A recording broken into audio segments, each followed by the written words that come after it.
bendiga muchísimo y quiero continuar enseñando acerca de el Espíritu Santo hoy, en el Espíritu Santo en la iglesia obrando hoy.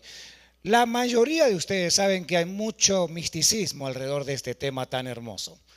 La razón es que hay, por ejemplo, ministerios o creyentes o iglesias que se adueñan del Espíritu Santo, ¿no? Por ejemplo, se hacen los exclusivos del Espíritu Santo, ¿no? Entonces la gente que rodeamos esos ministerios decimos, esta gente tiene el Espíritu, o esta iglesia tiene el Espíritu, o este cantante cuando canta tiene el Espíritu. ¿Y el resto de los cantantes? ¿Y el resto de las iglesias? ¿Y el resto de los creyentes? ¿Qué es lo que tienen entonces? Me estaba contando, no a mí, sino a un grupo de personas, una hermana africana, que los servicios que ellos asisten, donde obviamente son todos africanos, duran aproximadamente 5 horas mínimo cada reunión. ¿Cuántas horas? Yo tengo que rogar a Dios y poner la Virgen de cabeza para que usted esté aquí 1 hora y media, con suerte. Imagínense si seríamos africanos.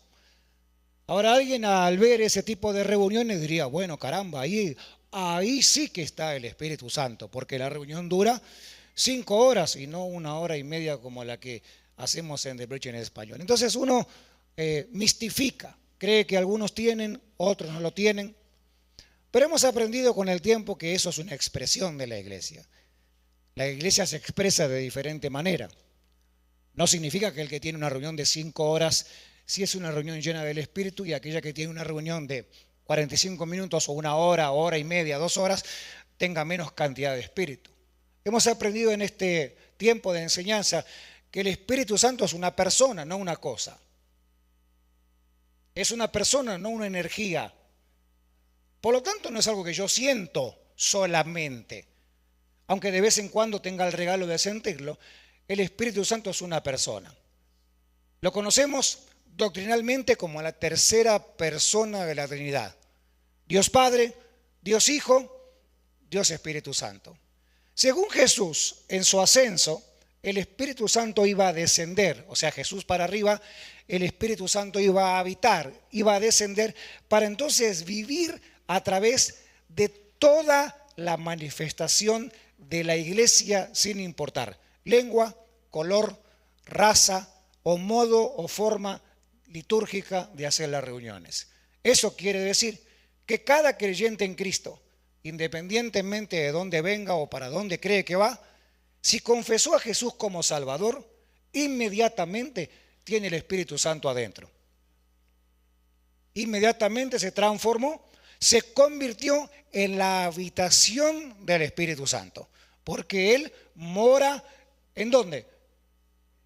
En nosotros.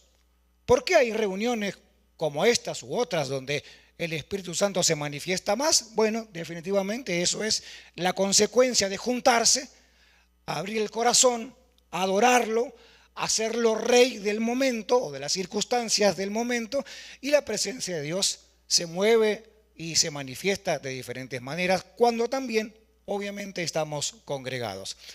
Pero no hay ningún creyente sobre la faz de la tierra que tenga o que no tenga, mejor dicho, al Espíritu Santo a su favor. ¿Eso se entendió? Perfecto.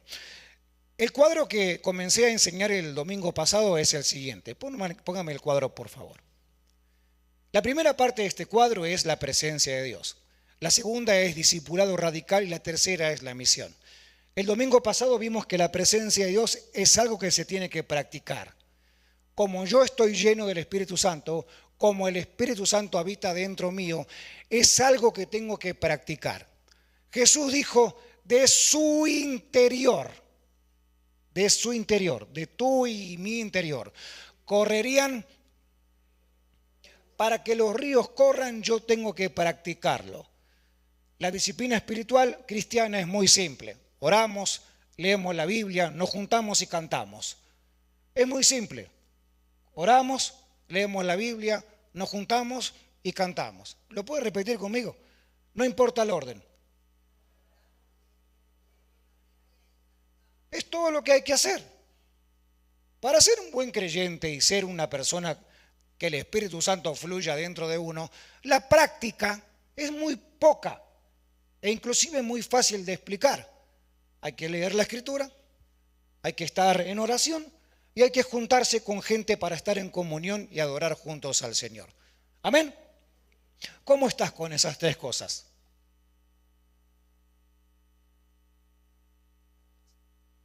A ver, con el dedo.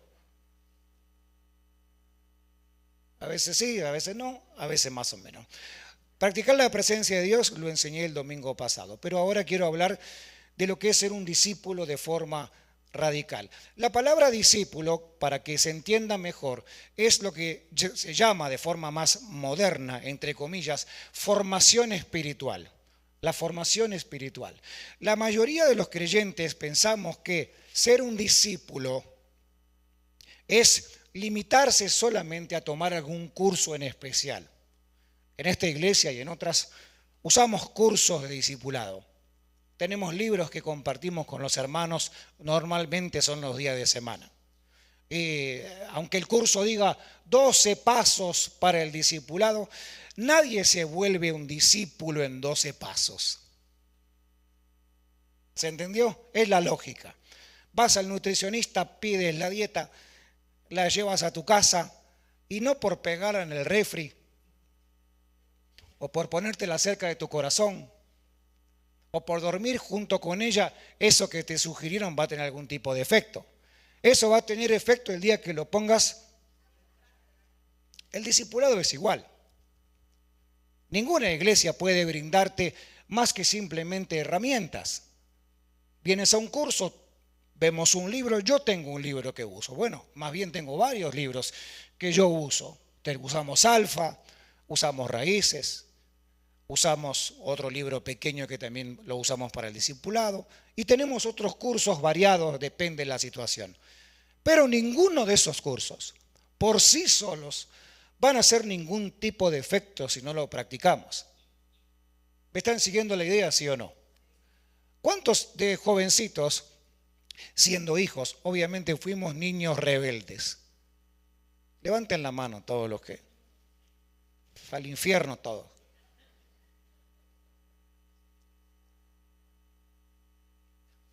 La mayoría de los casos no fuimos rebeldes porque sí, fuimos rebeldes porque era moda ser rebelde. Y en la mayoría de los casos no es porque estábamos escasos de consejo. Porque estoy seguro que tu papá, tu mamá, tu abuelito o alguien cercano a ti que te apreciaba demasiado te daba algún tipo de orientación. Sin embargo, hiciste lo que...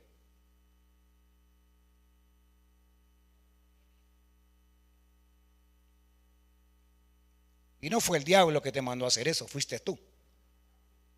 Con todo y consejo. Nadie, todo inocente en esta iglesia. Con el discipulado pasa igual. Tenemos el consejo, tenemos el material, tenemos la herramienta, pero si eso no se lleva a la práctica, señoras y señores, lamentablemente nada, ni en nuestras vidas, ni en la vida de la gente que nos rodea, va realmente a suceder. Jesús habla mucho del discipulado y lo habla en una forma bastante radical. Vamos al primer texto de la mañana. Lucas capítulo 9, verso 23. Lucas 9, 23. Lo conocen de memoria, pero sería excelentemente bueno recordarlo. Si te gusta anotar, estos sí son pasajes para anotar. Si te gusta memorizar, sería excelente, si no eres como yo, que tengo memoria de teflón, o quieres tomar alguna foto, no a mí, claro, porque tiene un costo, pero sí al pasaje. Todos estaban interesados en saber de qué se trataba el discipulado. ¿Cómo es esto de seguirte, Jesús? ¿Y de qué se trata este asunto? Entonces Jesús, en una conversación bastante particular, le dice a la gente que lo está escuchando, según el pasaje de Lucas, dirigiéndose a todos, declaró: si alguien quiere ser mi discípulo, que se niegue a sí mismo, que tome su cruz cada día y me siga. Otros evangelios no usan la última frase cada día. Sin embargo, Lucas sí lo usa y acá con Lucas es donde me quiero quedar. Si alguien quiere ser mi discípulo, que se niegue a sí mismo, que tome su cruz cada día, ninguno mire a su pareja y me siga. Hay tres cosas que hay que hacer, según este pasaje, sin profundidad teológica, a simple lectura, hay que hacer tres cosas para ser un verdadero discípulo del Señor. La primera, niéguense a ustedes mismos. La segunda,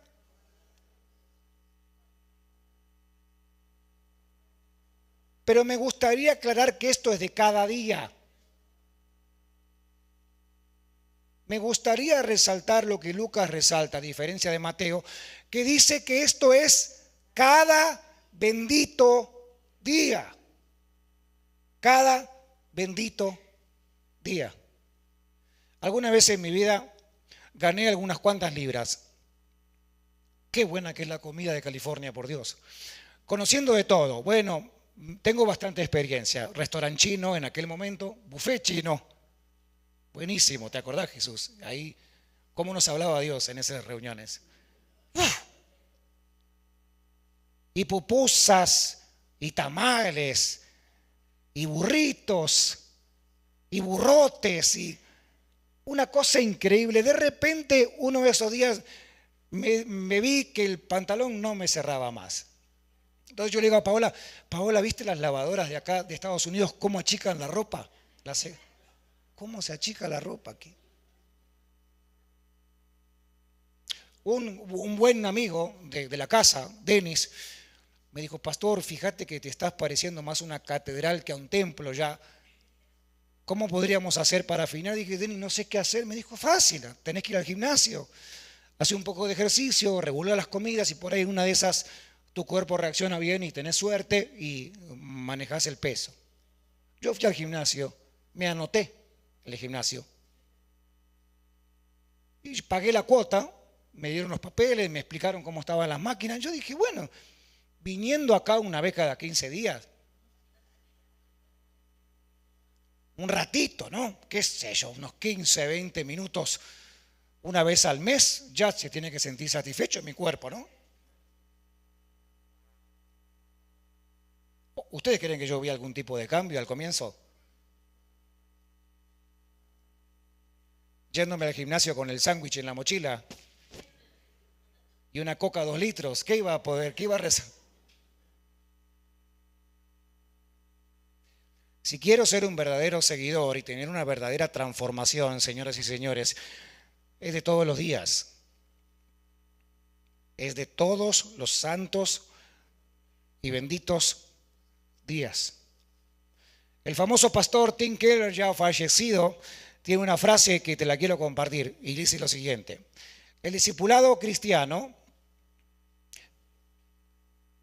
es una larga obediencia en la misma dirección. El discipulado cristiano, realmente ser un discípulo y crecer en ello, es una larga obediencia en la misma dirección. Hay una segunda persona que yo quiero muchísimo y lo admiro bastante. La segunda frase, por favor.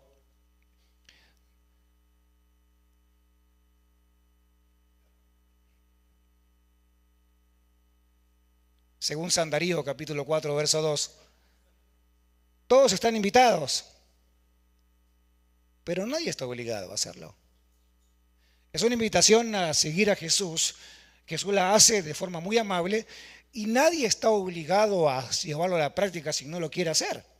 Pero claro, si no lo quiero hacer, no pidas cambios. Dos pasajes muy curiosos en la Escritura, te los menciono muy rápido. La primera es una escena bastante particular en Juan capítulo 6, verso 66. Juan capítulo 6, verso 66. El 666 aparece aquí. ¡Oh! Dice lo siguiente: desde entonces muchos de sus discípulos le volvieron la espalda y ya no andaban con él. Así que Jesús le preguntó ahora a los 12, no a los demás: ¿también ustedes quieren marcharse? Recuerdan la respuesta. Pedro, como buen Pedro, salta a la ofensiva. o a la defensiva y dice, Señor, ¿a dónde voy a ir si solamente tú tienes palabra de vida eterna? Parece ser que había gente que había comenzado a seguir a Jesús, pero de repente por alguna razón, indiscutiblemente alguna razón había. No vamos a hablar mal de ellos, porque también nosotros pasamos por esta transición. Parece ser que este grupo de gente comenzó bien y terminó mal. Comenzó siguiendo al Señor, pero no continuó haciéndolo. La verdad, yo me he visto en esta escena un montón de veces. Y aunque físicamente no me fui de la iglesia, mi mente y mi corazón estaban en cualquier lado muchas veces. Ustedes no, te cuento lo que me pasa a mí. Pero pastor, siempre te vimos aquí. Me viste a mí, pero no era yo. ¿Conocen ustedes a Jaimito? Jaimito es el rebelde que representa a todas las culturas. Toda cultura latinoamericana tiene un Jaimito en su historia, ¿sí o no? Estaba este Jaimito, bien rebelde, bien mal portado. La maestra lo regañaba una y otra vez. Jaimito, quédate quieto, estás insoportable. Jaimito termina sentándose fuera de la fila del resto de los compañeros, casi a la vista de todos los demás, bien avergonzados. Se sienta en la silla porque la maestra ya no lo soportaba más. Y en un momento de silencio raro, la maestra dice, caramba, ¿qué le habrá pasado a este niño? Por fin me entendió. Jaimito la mira y le dice, señorita, venga un momento que tengo algo para decirle. Se acerca a la maestra, le pone el oído y le dice, señorita, ¿usted me ve que yo estoy sentado? Sí, Jaimito, qué bueno que estás sentado. Bueno, yo estoy sentado por fuera, pero por adentro yo sigo en pie jugando con todos mis compañeritos. Me parece haber estado así un montón de veces. He estado intentando estar, pero mi corazón y mi mente están quién sabe en dónde. Hay un segundo grupo que lo ejemplifica una sola persona, admirable por todo lo que ha hecho, es Simón Pedro. Me gusta Pedro. Cada vez que enseño de él, yo quiero aclarar que la mamá de él era salvadoreña y el papá argentino. O mexicano argentino, o hondureño argentino, como usted quiera, pero argentino seguro. Está Pedro en una escena crucial en la vida de Jesús. Jesús está siendo arrestado y ya va camino a la sentencia. Y entonces Mateo capítulo 26, verso 58 dice así, Pedro lo siguió de lejos hasta el patio del sumo sacerdote, entró y se sentó con los guardias para ver en qué terminaba aquello. Pedro sigue a Jesús ¿desde dónde? El primer grupo empezó y abortó el plan y no siguieron más. Pedro, sin embargo, Pedro, que también me representa en más de un montón de veces, yo he querido seguir a Jesús, he intentado seguirlo como hasta el día de hoy, pero muchas veces, sinceramente, lo he hecho de lejos. Sobre todo cuando seguirlo me iba a comprometer de manera tan grave, quizás, como fuera la vida de Pedro. Lo he seguido, pero lo he seguido de lejos. El término discípulo, para entenderlo mejor en buen español, vamos a usar el término aprendiz de Jesús. Un aprendiz de alguien que le está enseñando a hacer algo. Y ese algo que se aprende por la práctica, no por la teoría.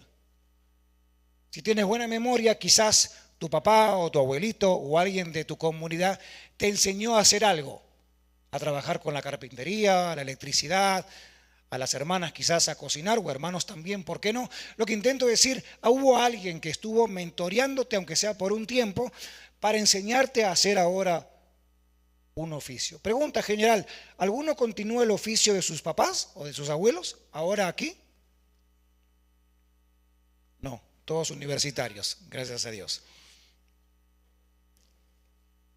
No era extraño para la época que se usara este término, ni tampoco era extraño para la época que hubiera un grupo de personas siguiendo a alguien. Había 3 etapas de educación en la escuela judía antigua. 3 etapas, te las señalo por edades para que entiendan la idea. La primera etapa era de 5 a 10 años. Cuando el niño tenía 5 a 10 años, era su primera etapa. Bueno, en esa etapa tenía que aprenderse el Pentateuco de memoria, nada más. Los primeros 5 libros de la Biblia. Con la memoria de teflón que tengo ahora, que no se me pega nada, imagínense pasar por esta situación de aprendérselo de memoria. La segunda etapa de educación era de 10 a 14 años. Ahora ya estos tenían el Pentateuco en la mente, pero ahora también tenían que aprender todo el resto de la Biblia, todo el Antiguo Testamento, digámoslo así.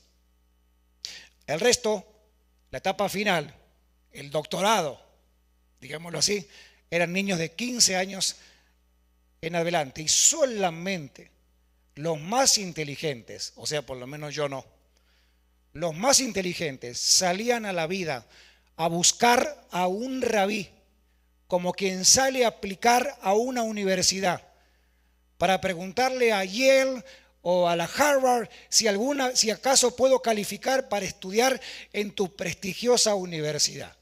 El alumno salía buscando al rabí y no al revés. Cosas muy raras suceden con Jesús y sus discípulos. La primera de ellas, rarísima, es que los discípulos eran personas comunes. ¿Eran personas cómo? Siguiente pantalla, por favor. Eran tan comunes, que en Hechos de los Apóstoles a ellos los llaman, la gente que los ve, los llaman personas vulgares. ¿Cómo lo llaman? Caramba, hoy sonaría un poco despectivo un término así, pero vamos a leer el pasaje. Los gobernantes, al ver la osadía con lo que hablaban Jesús y Juan, al darse cuenta de que eran gente como, sin estudios y ni preparación, quedaron asombrados y reconocieron que habían estado discipulados por Jesús. Me supongo que los discípulos en su mayoría hicieron la primera parte de la educación de 5 a 10, quizás alguno que otro la segunda parte, pero por lo que veo, todos terminaron trabajando de cualquier cosa menos de maestros de la ley. La segunda cosa extraña que sucede aquí en cuanto al discipulado es que Jesús es el que va a la gente a buscarlos para que ellos, que nunca habían aplicado para nada, porque sabían que le iban a decir que no. A ver, pongámoslo así. Perdónenme la torpeza de mi ejemplo, pero pongámoslo así. Supóngase que hay un trabajo donde se requiere que la persona, el individuo, sea un ingeniero en computación, por usar un término que no sé ni si existe. ¿Alguno de ustedes sabe usar computadora? Yo personalmente lo básico. Sé dónde prenderla y escribo con 2 dedos. Así es como armo mis mensajes para cada domingo. 2 deditos. Veo a mis hijos, se sientan en la computadora, la abren, miran para otro lado, escriben todo el tiempo. Escuchan música, atienden el teléfono y las 2 manos vuelan usando los 10 dedos para escribir. Yo todavía estoy, ¿cómo se escribe la ñ?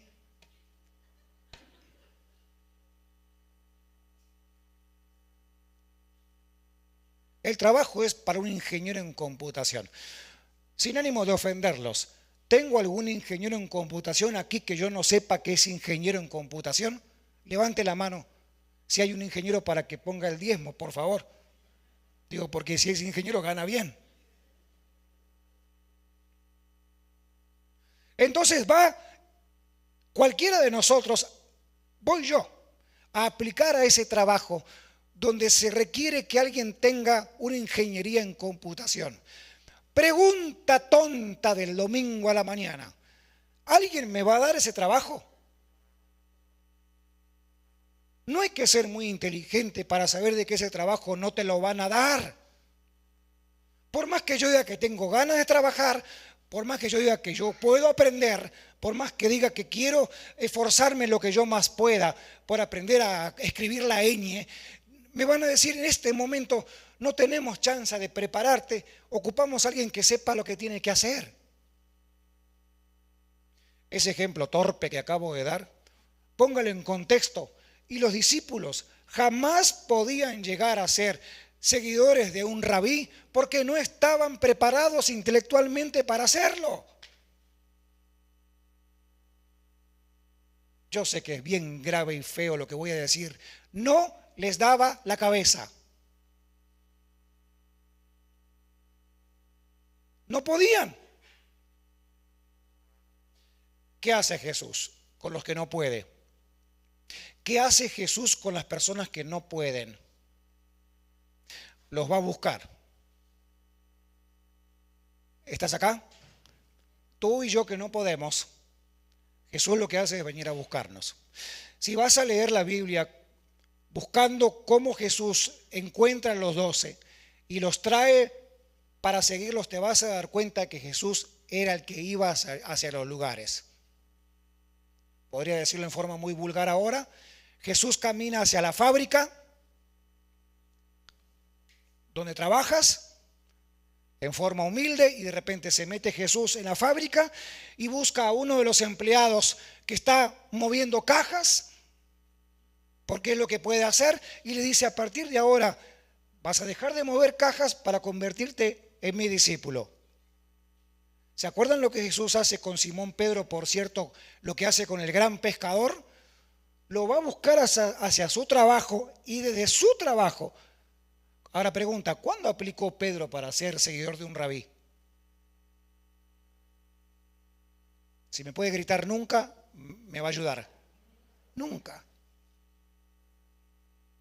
¿Cuándo buscaste a Dios por tu propio medio, basado en tu bondad o en tu parte amable o en tu hambre espiritual?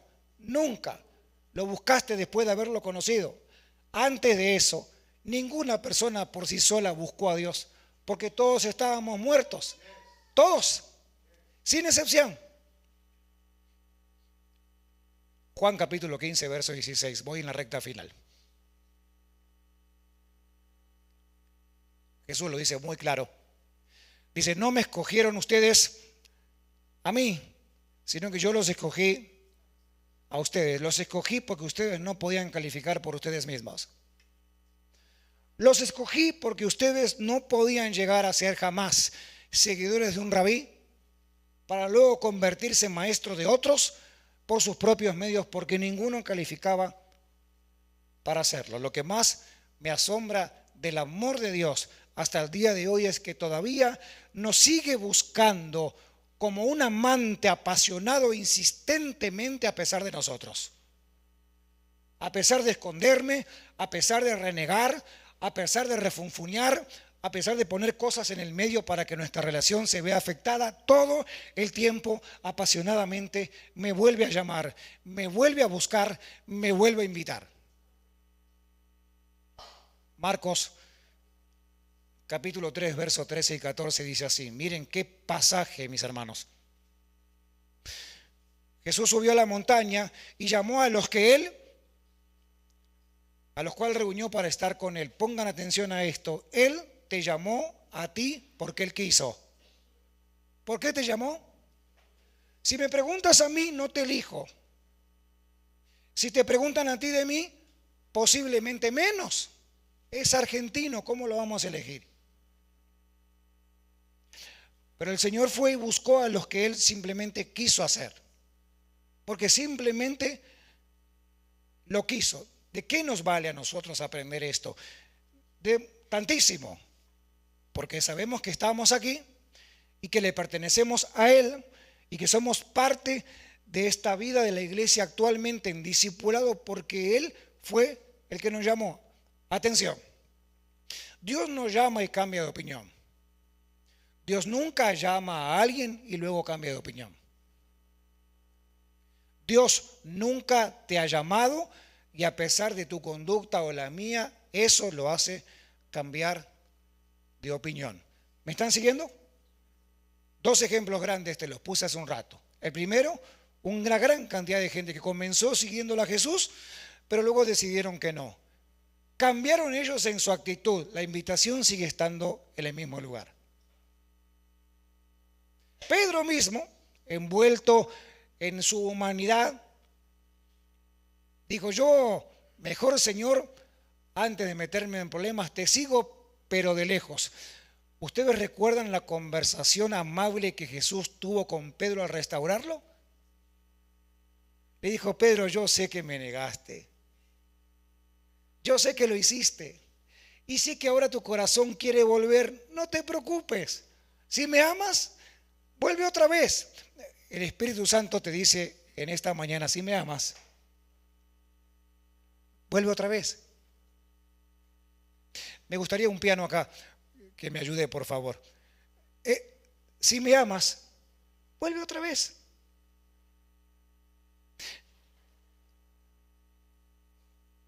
¿Qué me toca a mí hacer ahora entonces?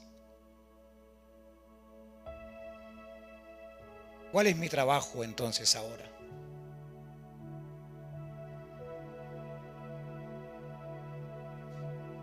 Obviamente mi trabajo es esforzarme en lo que yo más pueda, humanamente hablando, en seguir a Jesús.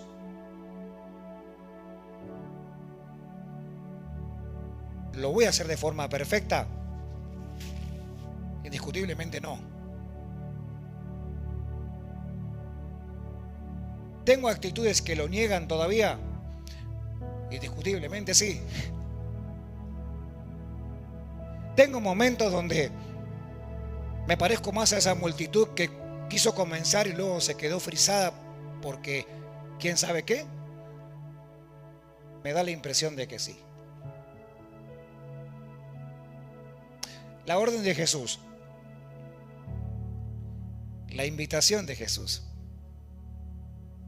en su recta final antes de irse y dejar a los discípulos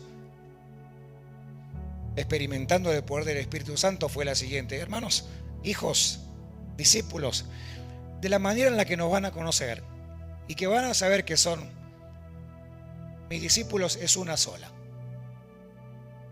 Miren esto, voy a terminar ya. Una sola señal tenemos los creyentes ante el mundo que nos rodea. Una sola señal de que somos verdaderos discípulos. ¿Están acá? No es tener una Biblia grande abajo del brazo. No es peinarse de una manera tipo cantante de tango. No es alguna vestimenta en particular o un vocabulario evangélico particular, o que la iglesia tenga algunos coros particular, o que haya alguna actitud religiosa particular. Una sola cosa. Mira la pantalla, mira este verso y te prometo que con esto termino. Juan capítulo 13, verso 35. ¿Lo leen conmigo? ¿Lo pueden leer conmigo? A la cuenta de 3. De este modo,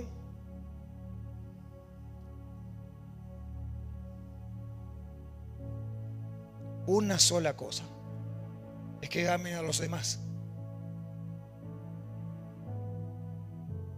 Una sola señal de que somos verdaderos discípulos es que nos amamos.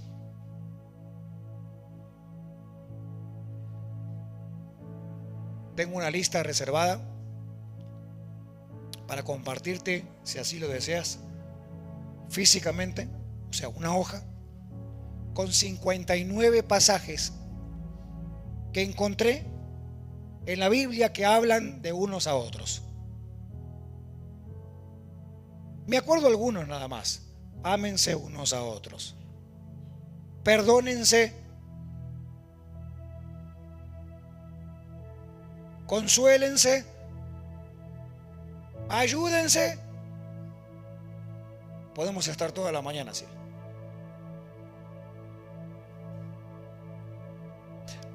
Te pones en pie conmigo.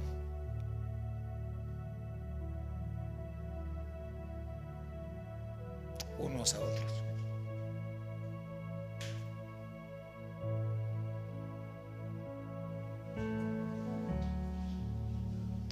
Quizás en ocasiones, como yo quiero ser un seguidor de Jesús profundo y espiritual y hondo en mis raíces, pero si esa actitud me distrae de amarte, estoy apuntando para el lugar incorrecto. Si mi intención de volverme conocedor hace que mi cabeza se llene de información y no hay práctica en el amor, algo está pasando. Si quiero seguir a Jesús, pero amo menos a mi esposa, a mis hijos, a mis enemigos. Sí, claro, se complicó la cosa, porque a la familia uno la tiene que amar, porque ni modo. Ahí estoy. El desafío de ser un discípulo es tan grande desde los ojos de Jesús, que Él nos dice que tenemos que amar a los enemigos al igual, al mismo nivel, al mismo tamaño que a los amigos. Se complica un poco la cosa.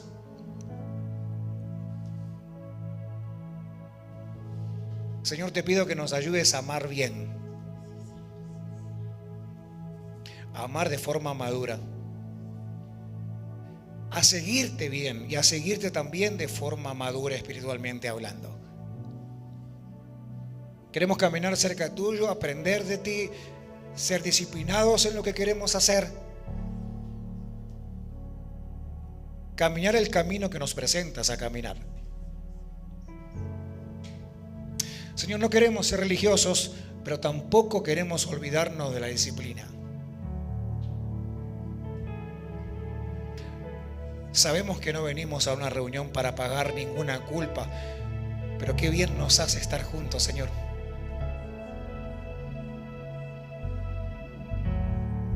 Yo sé que no te enojas cuando a veces no oro lo suficiente o no estoy tanto tiempo aprendiendo lo que me quieres decir por tu palabra. Yo sé que no te enojas y que no te vas de mí. Sin embargo, Señor, me enamoras y me llamas a estar ahí otra vez. Gracias. Yo sé, Señor, que tengo que estar aquí midiendo mi altura espiritual, que por cierto no tengo ninguna con los demás. No soy más santo, no soy mejor, soy un discípulo que intenta seguir a Jesús junto con el resto de otros seguidores, los cuales también son mis hermanos y mis compañeros en este caminar. Permítenos en esta mañana realmente volver a entender qué es ser un verdadero discípulo tuyo, para poder amarte a ti y amar a los demás como realmente se lo merecen.